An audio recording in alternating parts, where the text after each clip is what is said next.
APFTV. The views and opinions expressed on any program are those of the persons appearing on the program and do not necessarily reflect views and opinions of APFTV or AP Foundation. Viewer discretion advised. Some programs on this network might include strong images and language and may not be suitable for all audiences. Can you please give me your name, your age, and what you've been convicted of? Okay, my name is Marvin Edward Herbert. I'm 48 years of age, and I've been convicted of possession of a firearm with the intent to endanger life, possession with a firearm to commit murder, robbery, possession with the intent to supply drugs to a prison, possession, robbery, possession with the intent to endanger life again, convictions. Right, so I've been nicked for an armed robbery on a security van. I've been nicked for possession of a MAC-10 firearm with a silencer on it. I've been nicked for street robbery. I've been nicked for burglary. I've been nicked for assault, GBH, attempted murder, conspiracy to murder. No, I haven't been convicted of the murders. I've been under investigation and arrested, pending investigation for a year, 6 months. I went to court on a couple of the occasions and got found not guilty, and then the others was no further action. But I've basically been arrested for everything but murder. I've been arrested for conspiracy to murder and attempted murder, but never for murder. Armed robbery, burglary, theft, GBH, ABH, common assault, possession of offensive weapon, possession of drugs, and absconding. So that's the convictions and arrests, and that's minimalised because I've been convicted, I think, for 67 offences, but I would be here all day if I went into all of them. But I started from car stereos and worked my way up to armed robbery, conspiracy to murders, and drug dealing. Right. I was going to ask you what your sentence was for those convictions, but it might be a better question to ask, how much time have you served in prison? In prison, totally, I'd say 11 or 12 years, I think. Round about between 11 and 13 years in total. That's with 6 months, 8 months, 9 months, because the time in prison is the remand times as well. A lot of people don't sort of keep them in their minds. They just focus on the convictions. But every time I've been arrested and gone to prison, it hasn't always been ended in a conviction. But I've spent a year in custody. I've spent 18 months in custody. And then I've got a 5-year sentence, a 5.5-year sentence. I've got 23 years sentence, but it was all concurrent. So all in total, I've actually served around between 11 and 13 years. I've never actually gone back and tried to calculate the exact amount of days I've spent in prison, but way too much for my liking. Right. Do you remember what your first conviction was? Yes. Criminal damage. Okay. What about your very latest one? What was your latest charge? The latest conviction was possession of a firearm, which was, I got convicted of that this year, believe it or not. Crazy. Was it this year? It was either this year or last year. Last year, basically, when I got arrested for conspiracy to murder in 2015. The charges got dropped down to assisting an offender because they extradited me from Spain for 4 murders, and then basically they used that information to manipulate the judicial system in Spain to extradite me. And then when they extradited me, they dropped the charge from murder to assisting an offender because the evidence never or couldn't prove that I was initiated the murders. But I wasn't involved in it from the start to the finish. But they tried to assure, their assumptions were that I got somebody to kill somebody, and then that person went on to kill 2 police officers after. But it came to light throughout the trial that it was a malicious prosecution, and I never got people to do anything. In fact, the people that who was the perpetrators in that crime, they and their boss was my enemy, and that all come out through intelligence in the case because their boss sort of had me over for a large amount of money, and it come out in the trial, and that's why I got acquitted and released. Can you, for people who have never been to prison, give us a bit of paint us a picture of what it was like going into the prison system and what kind of people were around you? What was the environment like in prison for you? Well, from my perspective, and I can only be honest with you, right? The mindset I had back then, and this isn't long ago, this was like 8 years ago. This is the mindset I used to have. Basically, I embraced it because I believe now that I was actually insane. But going into prison is first and foremost, it's intimidating. So you walk through the door and everybody's an enemy. So you've either got to fight or flight. I took the options to fight anything and anybody that came in my way. So I dealt with the trauma of going to prison by creating trauma and by being aggressive and violent. But I wouldn't advise anybody to do that. But it's a very daunting experience. You've got no help, you've got no phone, you've got no friends, you've got no family with you, you've got no opportunity to go to the shop. You can't do what you want to do. And then you're thrown in a cell with somebody you don't know. And then you wake up in the morning, walk onto the landing, and there's 300-400 people that you don't know. And until you see a friendly face, you're in fear. And I don't care who you are, yeah, the fear's there. And it's the fear of actually defending yourself and getting arrested, getting hurt, having more added to your sentence. It's just constant fear of everything. And it's how you deal with that fear will determine how you get through your sentence, you know. But the first thing I experienced when I walked into prison was fear.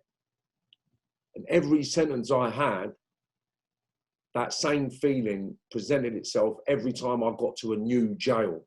Now, the fear of entering prison is bad enough, but then you've got the fear of entering other prisons where you may have enemies or people that don't like the people that you know. So the first experience I and I believe millions of others feel is fear, you know, and intimidation. That is it. And then it's just fear and intimidation every day.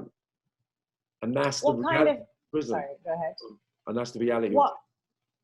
What kind of characters were there surrounding you in the prison? What kind of other prisoners were there with you? Well, it is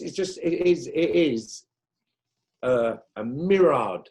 I like to use that. It's a new 2019 word that I learned, a mirrored, which is many different types and many different characters from every walk of life. And then you've got the worst, the sickest, the meanest, and the most violent. And they're all there. Like, you might have one of the most violent people in the country on your wing. He might not say a lot, but he's there. You might have the sickest nonce on your wing. He might not say anything, but he's there. The most sociopathic mindsets and people are there, and you're in it. You're in it. That's it. You're just in it. So everybody from every walk of life is there. You got millionaires, you got bums, you got beggars, you got junkies, you got robbers, you got thieves, you got pickpockets, you got burglars. So you've got all the reprobates that society has to offer under one roof at any given time of the day. In your experience, what are the most common reasons that people turn to crime in the first place? Survival and drugs. That's it, really. That's all I've ever noticed when I go to prison. You've got egos and materialistic acquisitions in people in their minds. So they want to survive like myself, better than I was used to, and I wanted more than I've ever experienced. So for me, it was a survival thing. I got into crime to survive, to feed my brothers, my cousins, my sisters, my brothers, even my mum. My dad was his own entity. And then when I went to prison, I noticed that there's a high volume of people that are addicted to drugs. And then they do all the sort of petty crimes and the sort of crimes that people that are desperate commit, you know. Well, it's all desperation. So desperation, survival, and drugs is main. Do you think that that's an indication that society is not doing enough to help people from disadvantaged backgrounds? 100%. And I can add to that, right? Because growing up as a kid, and this is what I mean about society, the government, the establishment, like what they represent and what they actually do. So imagine me, right? I was a mixed race kid brought up in a racist environment, brought up in a drug-fueled household with lots of violence. My mum was a prostitute. My dad was a drug dealer. I was smoking crack by the age of 13, heroin by the age of 14. I had a heroin habit and a crack habit by the time I was 15, and I stopped taking it by the time I was 17 because I wanted to change. But through my adolescent childhood, I got taken off my mum for being an uncontrollable child, and I got put into care. I got put into a secure unit and then got put into care. And the long and short of the system was I was too much to handle for the system that they paid me to go home while I was under a court order. I got manipulated in leaving school a year, 18 months earlier than necessary with qualifications that I got given. I didn't even have to sit in exams. So I was given qualifications to leave school, and then I was paid expenses not to be in the care home, to go back to my parents. So I'm not blaming society for letting go of me, because I was just a bad influence on any young kid in my environment. And when I was in the children's homes and when I was in school, I was hard at it. I was committing crime to the highest level as a kid. At 13 years of age, I was nicking thousands of pounds a week in the 80s, which was a hell of a lot of money. So I was just influencing everybody with the worst kind of attributes in school and in the kids' home. So to save the other kids, they actually got rid of me. So I was part of the society as just a lost cause. And I wasn't alone, you know. I wasn't the only lunatic kid. And when I look back now, all I needed was a little bit of love and attention. Because that was all I craved, was just being noticed as a kid. So the system failed me by letting me go because I was too uncontrollable. And I never had anybody to relate to within the system. There was a couple of people, Charlie Scott and Barry Mullen, and they was like my care workers in school. And they'd done everything they could to keep me on the right path. But because the yearning and the need to fit in and be accepted was far greater than achievements in school, I was just dragged into that world and just enjoyed it and loved it. And it's painful now because of what I had to go through and the worth and the value in what I've done. As a man, it's a nothing. So it hurts that I lost so much by committing so much to that world. And I can't blame anybody but myself. But all I needed was a little bit of love and attention as a kid growing up.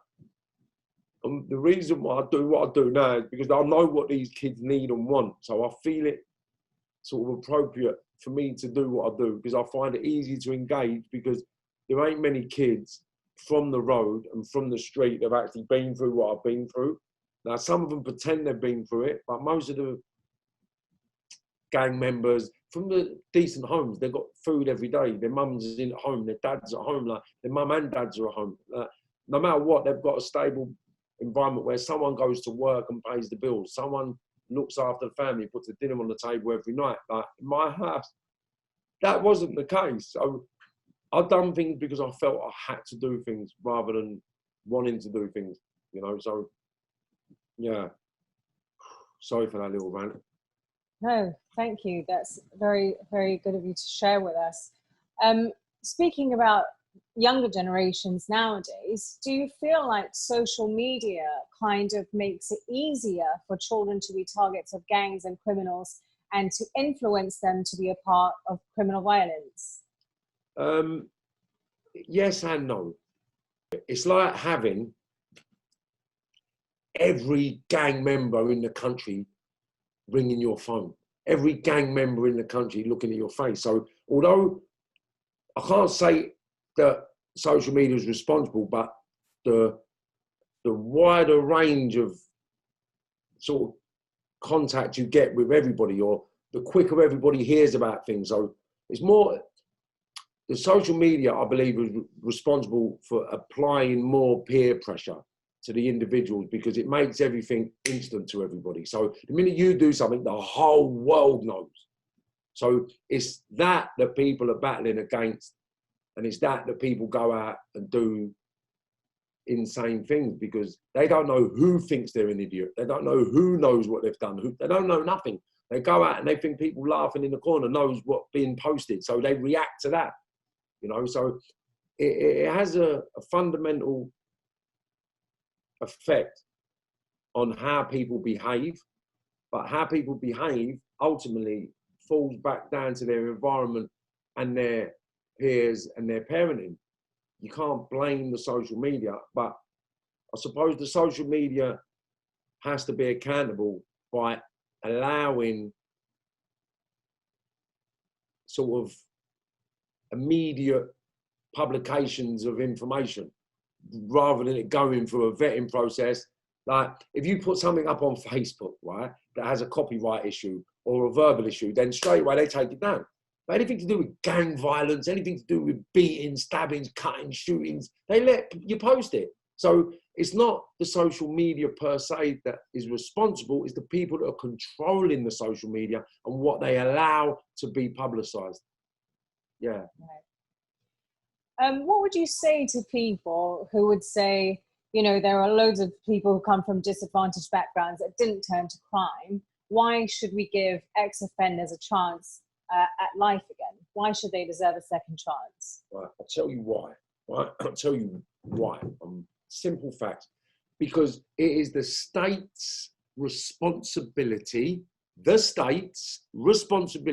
to educate us all. Okay? So if they're not educating us on how to behave and how to conduct ourselves, then they're half responsible. Now, the reason why I say that is this. I've made a massive transition, right?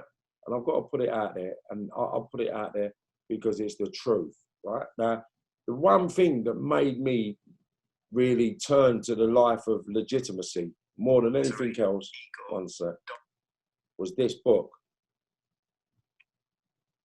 right? The Chimp Paradox by Professor Steve Peters.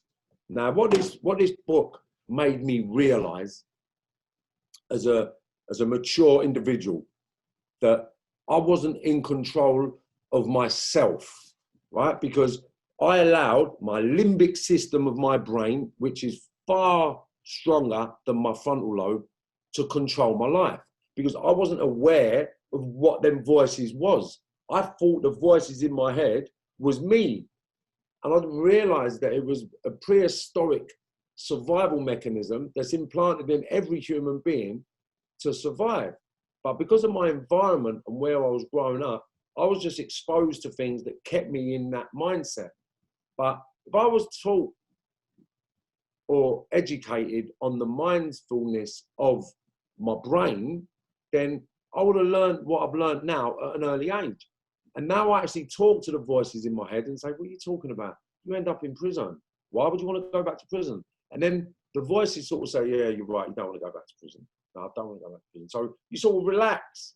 Whereas before, it was like, they don't think you're a cunt. You can't have it. Yeah, you're right. I'm not a cunt. I'm not going to have this one calling me a cunt. Right, that's it. Right, I'm going to go and do it. Who is it? Right, so what? He might have a strap. He might have a knife. I'll tell you what I'll do. I'll put my vest on and I'll take a gun just in case. So it's just lunacy. It's just insanity of that mind that wants to do all the naughty stuff because everybody has them lunatic thoughts. They think, oh, I want to smash his face, you know, I want to punch him, or I want to do this. And everybody has them thoughts, but their frontal lobe kicks in and they think, I can't be bothered, I'll go to prison. This. And in their head, they'll be saying to themselves, this fucking idiot, this person, and they'll walk away. Whereas me, I wasn't programmed to walk away from anything because I had to survive in the environment I was grown in. So education towards how our brain works would be a vital tool to use moving forward for people like myself. Because now I understand how my brain works, my ego can't get the better of me. You know, my emotions don't get the better of me because the consequences, what I think about now, are far greater than the gratification of pleasing people that don't love me. How important would you say it is to have rehabilitation in prisons to prevent offenders from reoffending? But listen, rehabilitation is key. The issues you have with the rehabilitation process and programs they have in prison, it doesn't work because the people doing the courses are doing it to get out or to get a DCAT or to get a CCAT. They've got no real intention of turning their lives around because they've got nothing said to believe in that they're going to have a better life being legitimate. Hence the reason why I'm doing what I do now, you know.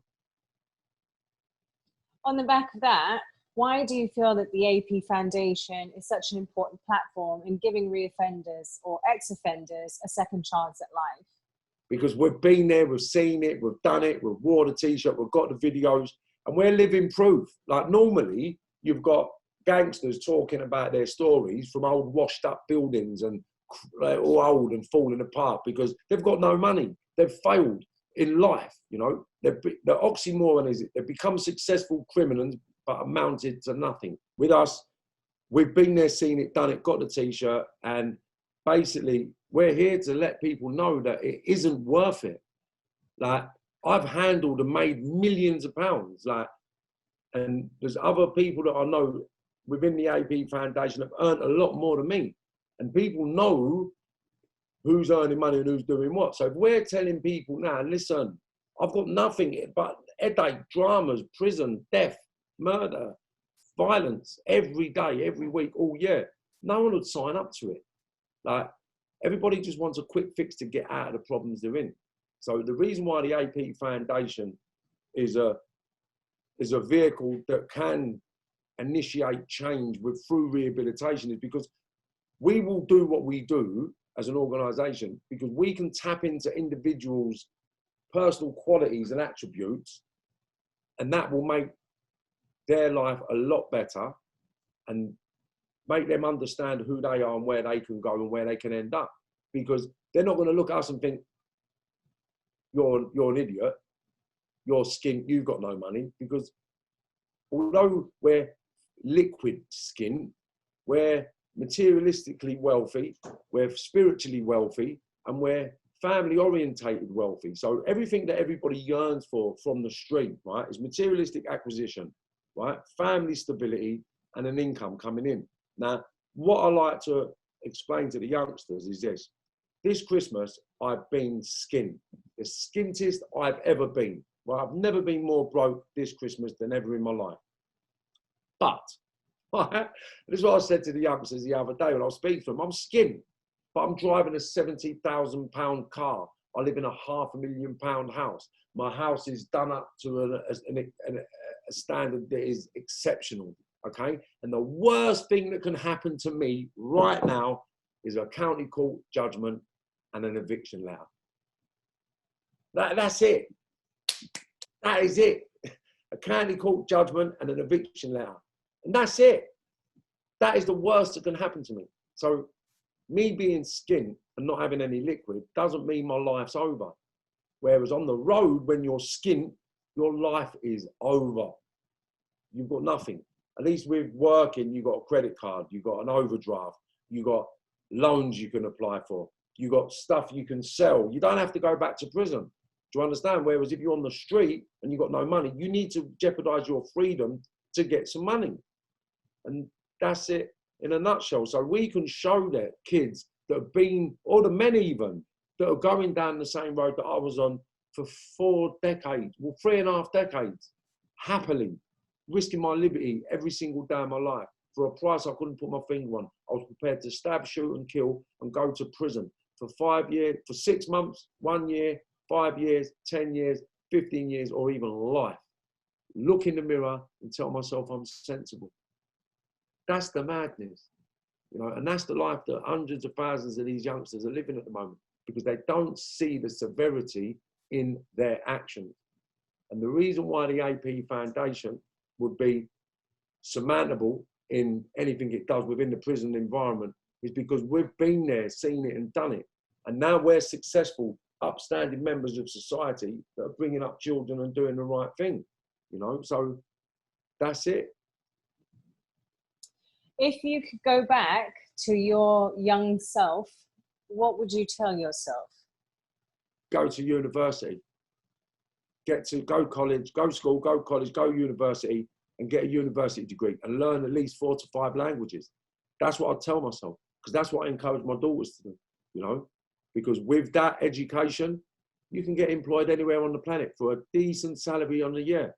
Minimum 50 grand as an interpreter, 5 different languages in any country in the world. Do you understand? A teacher, a British qualified teacher from university, 50 to 100,000 pounds in any country in the world. You become a headmistress or a deputy head in sports, academics, or science. You're on 5 to 700,000 pounds a year as a deputy or a head. Like, there's opportunities just by reading a book, sitting in class, and doing what's right. Like, and the simplicity of going to school, college, and university, it gets funded for you in England. So you don't have to pay for it all. You can get it all for free and then go on to be very successful, like 99.7% of the population. Do you understand? Like, it's only 0.2 or 0.3% of the population that are repeat offenders.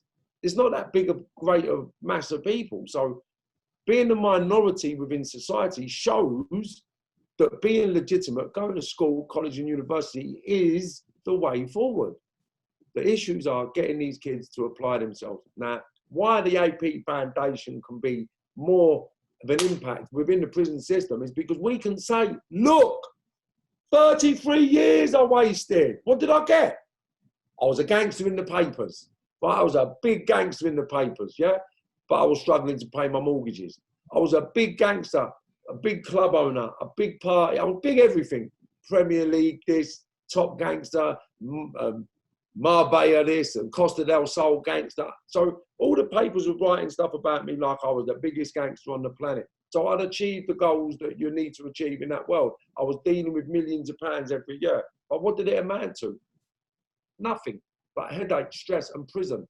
The last prison sentence, the last prison experience I had was 2014, 2013 to 2015. And that was when I was on remand for the 4 murders. You know, and that was the biggest wake-up call for me, that last bit of remand sentence I'd done. And that was for the 4 murders. And I just thought, you know what, this is going to go on forever, and it can't happen. So the AP Foundation, I believe, is the one vehicle with its multifaceted reach of individuals that have all been through the mill, that have all lived the life, that have all walked the path, and all come off it at different stages of their lives. So the mentors and the ambassadors that the AP's got behind it is the vessel that society, as I know it, needs, because they need an incentive, these youngsters. Getting them to go down the job centre and get a normal job, they're not going to do that. But we can create a business mindset for them, get them to get a business education whilst they're in prison, and plug them into the business world once they come out, then it's a win-win-win-win-win. So we've got the business, sport, and music, and we've got it all covered. So we've got the urban attributes to rehabilitation to engage with the youngsters in and out of prison. And through the AP Foundation, it'll be a phenomenal vehicle. I know that you speak to young people all the time, but what would you say to young people who are thinking about going down the same path that you did? Right, I done a post the other day, and basically, can I just get some bits so I can show you? Sure. One moment. Right, now, this is not an exaggeration, and this is, what I can say is, I'm downplaying what I'm about to show you now, right? Going to prison, right? If you actually want to be the guy in prison and you want to be revered as the man and one of the most sensible people, then there's certain things you need to be prepared to do. So the first thing you need to be prepared to do to survive at a good level in prison, where you do not get attacked, you get the maximum amount of respect, and that you smoke your puff and have your drink and have whatever food you want, right? So the first thing you need to do is get yourself a bit of puff. Right, so you get yourself a little bit of puff. Right, so to keep a little bit of puff, and that's like just under an ounce, just say to speak, an ounce of puff. So that'll go up your bum. Now, that's for you to smoke and socialise. And then for you to fit in with all the reprobates on the jail, you need to trade with everybody in the jail. So everyone trades with Class A drugs for phones and everything. So on top of that, up your bum, you have to have your Class A drugs, right? So that's your Class A drugs and your own personal bits. And that's up your bum without a shadow of a doubt. And this is happening every day, right? And then on top of that, you've got to have your phone, right? So now you've got your phone, your puff, your personal bits, right? And then on top of that, you have your graft. So that's your Class A, that's your white, and then you have your Class A brown, right? And that's the size of the parcels you have, and that's the sort of shape they come in, bullet shapes, right? So that'll be half ounce of white, half ounce of brown, if not an ounce. An ounce of puff, and your E's, your Valiums, and all them sort of things to come down after your party, your phone. So all this sort of stuff has got to be in your bottom every day. Now, if you're a decent man, like I was in prison, you've got to make sure you're sending money out. So you've got to have your money to send out to give to your missus on a visit. So imagine all of that, right, in and out your bum all day, every day, for however long you're doing. And that's just to be sensible. It's ludicrous. And it's happening, and it happens. And the reason why you've got to have it up your bum every day is so when you get swagged out of a jail, you've got your bits when you get to another jail, so you survive. Do you understand? And you've got other levels. People that don't get involved in that side of things, and the people that graft their ticket and get out. But the majority of people in prison are grafting to survive in there, you know, and that's the parcels that they have to think. So the first thing I say to kids is this: unless you're prepared, right, to shove all that stuff up your bum, get stabbed, fight, and not come home on time, right? Never get a D-cat, never get a C-cat. Don't make sense going to prison. Because unless you're a certain mindset, you'll get set about. And once you get set about, even the biggest gangsters get rushed in prison and get bullied and intimidated. Do you understand? So if you're not a major gangster, then you need to be very violent. Otherwise, people will fly against you. And that's how simple it is. So the first thing I'll tell anybody before they get involved in this sort of life, don't get involved in it unless you're prepared to go to prison forever. Simple. Don't get involved unless you're prepared to get stabbed and shot.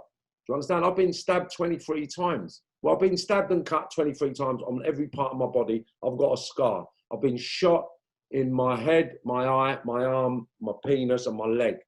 Okay, and I got shot years ago with a little 2-2 in my back. But I've been stabbed. I've been hit with axes. I got hit with an axe there. It goes down there. You can't really see that faint line that goes around my hairline. But my hairline's messed up because of that scar that goes across here, the scar that comes down here. I've been stabbed in my heart. Look, got stabbed in my heart and just sort of turned at the vital moment, missed my heart by a Rizzler paper. But the bag that surrounds the heart got punctured and I was in hospital for a little while. Both my lungs have been collapsed. And unless you're prepared to take all this on the chin and get on with your life, don't get involved because they're coming. Right? And it will be your friends and your allies that will come for you once you become successful. And if you do not become successful, then they're going to use you so they become successful. So it's a lose, lose, lose, lose, lose, lose all round, no matter what. And what I tell the kids is this: don't be fooled by that guy that tells you that you're his family, that he loves you, and take this bit of grub and take this strap. I love you. I'm giving you a strap. Why the hell would you give a guy, a kid? I got my first gun at 13 years of age from a fully grown man. How? How can you look at that man and think he loves you when he's actually giving you a product to put you in prison? So what I tell the kids is this: if an older comes to you and he says, I love you, cuz, I love you, youngster, you're my youngster, I love you. Yeah, just ask him this one question: if I get stopped with this gear, can I tell the police it's yours? Simple. And watch what he fucking says to you, because he won't say, yeah, tell the police it's mine. He's going to tell you, you better keep your mouth shut because snitches get stitches. How's that love? How is that love? Come on, man. So these are things the youngsters have got to sort of take on board and understand that is waiting for them. You've seen your fair share of violence. You've been stabbed multiple times and shot, as you just said. Yeah. And for those who have never experienced it and, you know, want to get into gangs and think it's cool and stuff like that, can you tell us what it's like to be stabbed and shot? Well, I can only be honest, right? Because I won't tell no lies, right? So it doesn't actually hurt, right? It doesn't actually hurt getting stabbed. There's nothing to fear getting stabbed. But what happens is this, right? You get stitches.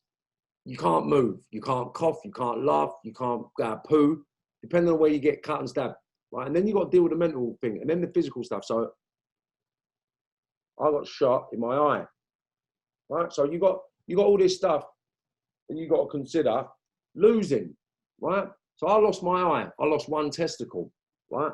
I walk with a limp. I've got a plate in my leg with 16 pins in it. And I'm disabled, right? Because that was what I earned on the road. So what people will get is, what's the word? It's like, it's just damage, like, you know, and the thing they don't get, or the thing they don't see, is what's coming. So you get stabbed, it don't hurt, but then getting better, right, and then dealing with people thinking you're pussy because you've been stabbed or cut, and then you've got to retaliate, you know. So the actual stabbing and shooting didn't hurt, but it's the effects that the stabbing and shooting has after. Like, I was insane, so I actually wanted to be stabbed. I wanted to be shot. I wanted to be a cat A. I wanted to have this scar down my face. I wanted to carry guns. I wanted to be a gangster. That's what I wanted. I accepted that with open arms. So what I tell the kids is this: don't pretend that you want this life. Actually, no, because now I've been through the stabbing, shooting, beatings, prison. I would never have signed up for this. I would never have signed up for it if I knew that it was all going to happen. I would never have signed up for it. So the kids can take a little bit of solace from the fact that it ain't worth it. And the madness about it is it will happen, if not to you, to those around you. And it's going to happen. So maybe you might not get life, but your best mate, brother or cousin will. You might not get 10 years, but your best mate, mother, sister, cousin, dad or auntie might. And don't get it twisted. My pal's mum, yeah, none of us got a sentence, but this one woman, she had nothing to do with the case, but she got 6 years because she had a dry cleaners. Someone walked in and said, "Oh, can you give your son this number for me?" She said, "Yeah, not a problem." She's been passing numbers on for her son forever. She's had a shop, a bakery, and a dry cleaners. In the dry cleaners, someone walked in, give her a number to give to her son. She gave the number to her son because she didn't want to give evidence in the dock. She got 6 years. A fully grown grandmother got 6 years, right, in 2015. Right. And that's what these kids are doing. You know, they're actually lining themselves up. They're strategically aligning their whole family and everybody they love for a life of destruction, deprivation, depression, sadness, and prison. Right. Thank you so much, Marvin. That was such a fantastic interview. Thank you. Well, I'd just like to be as honest as I can, because it's real, isn't it? You can't dress it up to these youngsters. Like, they don't get it. They really don't get it. And I'm not anything different to the kids, but I wanted everything to happen to me, and I was prepared for it, and I was prepared to take it all on the chin. So I wasn't affected mentally. I never got depressed and turned to drink and drugs, because it was a life choice that I made. So the kids have got to be aware and mindful of the choices they're making, because the detrimental effects of their choice making will affect them and their parents and their siblings forever. You know, like, I've got friends in prison that are never getting out. 30 years of age, they're never getting out of prison. They're going to die in prison. They've got 3 life sentences. I've got another kid who's got 3 45-year sentences recommended. I've got another kid who's got 2 45-year sentences. I've got a kid that's got 35 years recommended. Like, why? Why? Because they want to shoot people, because they want to stab people for what? Money. When you can earn 10 times more money legitimate than you can as a criminal. And that's the one thing that I've learned. I was programmed and brainwashed into believing that you don't make more money working as you do on the street. So I believed it until I got shot 5 times. And then after that shooting, the transition, the meetings that I had with people and what I was going to do to make myself survive, I sort of realised that all the people I was talking to were multi-millionaires who've never been in trouble with the police before in their life. So I just asked for a bit of help and I got it. And now I do things in a way where I can help disadvantaged kids not make the same or similar mistakes that I made, you know, because that is all it is, a mistake. It is all a mistake. Get off the road. It ain't worth it. And what I'd like to add is that every young man on the road, right, this is what I do. I went into prison. I'll tell you this one story. It's like an analogy. I went to prison one day to speak to these kids. And all sitting there like they're bad men. Yeah, my people on road, bro. Listen, my people on road. We're big. We're doing this. We're doing that. We're moving. We're flossing. We're growing. We've got cars. We've got watches. We've got everything. We're big on the road. I was like, yeah. I was like, well, I want you guys to be honest with me, right? There's 5 of us in the room. I said, right, within 2 seconds, I want you to put your hands up, right? So if your pals have sent you any money this week, put your hand up. No hands go up. I said, put your hands up if your mum and your missus sent you money this week. All the hands go up. So I said, okay. I said, now I can guarantee that most of you are in here now, right, for your friends or being involved with your friends. Put your hand up if you've got more than 5 friends. So all the hands go up. All the hands go up. I said, right, you've got more than 5 friends. So let's just break it down to 5 friends. Right, you've got 5 friends on the road that are the sickest thing since sliced bread, so you just told me. Now, your 5 friends are not able or even prepared to give you, their brethren that's sitting in prison right now, £1 each a day to send you £25 a week. They're not prepared to do that. But yet you'll sit in this prison for as long as it takes for these people and you think they're your friends. You know, and that was just what I wanted to put out there because the kids don't realise they're sitting in there for people that will not do nothing for them. And they're going to come out and they're going to get given a gun or they're going to get given money or they're going to get given drugs to get on their feet. Ultimately, they're going to make a mistake and end up back in prison. You know, because the people that have given them the promise do not give a rat's ass about them. All they want them there for is when something goes pear-shaped, they can make a phone call, come and take care of this from the youngster. Yes, you're my family. You love me. When I got out of jail, you give me a couple of grand. Of course I'll do it for you. And then that's it, back in jail. Getting their bits of money every couple of months and a couple of parcels here, there and everywhere. And then the boys won't even bring the parcels into the jail. They'll say, well, give it to your bird. Get your bird to bring it in. Like, what the fuck are they doing?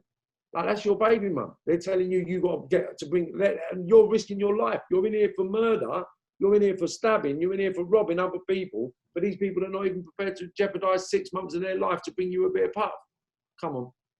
It's a joke. It's a joke. So this is why we need to be in prison. This is why AP need to be moving forward, because that vehicle is like that icebreaker, the bell ringer, you know. And we know everybody from every walk of life, from the bottom of the spectrum to the top of the spectrum. Just me and Andrew combined, just me and him know everybody in the criminal fraternity as one level and the top, all the way through. And the ones that Andy won't know, I will know. And the ones that I know, Andy won't know, I know. I know, Andrew knows, and then together we know everyone. So it's obvious that I was used for a lot of violence growing up as a kid. So me sitting down talking to another younger version of me is the only person that I would have listened to as a youngster. No one could have come in my company apart from another version of me, because that's all I was interested in listening to, you know. But none of them were big enough or strong enough or brave enough to go and tell the kids that there was a failure. Where I am, I failed. Not only did I fail myself as a human being, I failed my children. Yeah, I sat in prison for years, just thinking that them having money on the app is the answer. That them having the PlayStations is the answer. Them having a holiday is the answer. I didn't realise how much they needed their dad and how much of an impact me being in prison had on their lives. So knowing that now as a 50-year-old father, I would advise any youngster, mate, to think again, you know, because these people that are giving you these bits, these people that are giving you this confidence, these people that are giving you these weapons, are scumbags, mate. And they're weak people that are not prepared to do what you do. And that's why you do what they won't do. And that's why you end up in prison.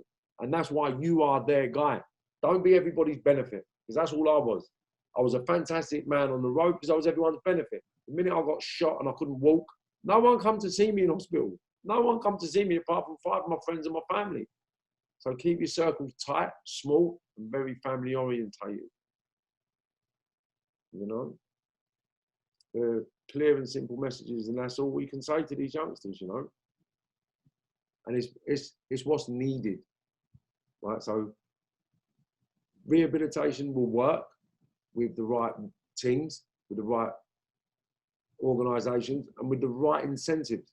You know, because you can talk about rehabilitation all day long, but unless you've got the right incentives for these kids to engage with, then they're gone. They're not interested. They're not interested. So the music, media, sport, we've got that.